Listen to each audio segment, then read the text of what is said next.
मी कधी mini blog केला नव्हता, तर त्याची सुरुवात करत आहे गणेशोत्सवामध्ये. चला तर, मी ऑफिस सुटल्यावर सानपाडा स्टेशनवर आलो. विचार करत होतो कुठल्या गणपती बाप्पाचे दर्शन करूया.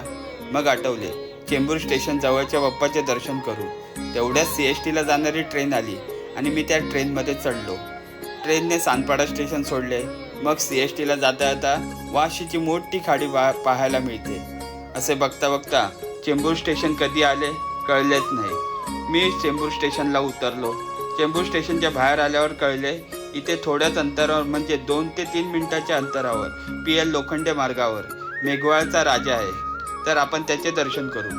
मग मी शेवटी मेघवाळच्या राजाच्या मेन गेटवर पोचलो आणि गर्दी नसल्यामुळे गणपती बाप्पाला मनसोक्त पाहायला मिळाले आणि उत्तम दर्शन देखील करता आले. तर तुम्ही पण दर्शन करून घ्या. गणपती बाप्पाचे मंडप अगदी साधे आणि मस्त सजवले आहे. जिकडे तिकडे लाईटचे तोरण आणि झुंबर देखील लावले आहे. जागा कमी असल्यामुळे जेवढे करता येईल तेवढे मंडळांच्या कार्यकर्त्यांनी केले आहे. आणि ब्लॉग गणपतीमध्ये अपलोड करता आला नाही, पण ते मी आता करत आहे. चला भेटूया पुढच्या नवीन ब्लॉगमध्ये. आणि तुम्हाला व्लॉग कसा वाटला हे देखील कमेंट करून कळवू शकता.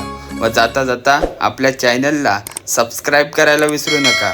धन्यवाद.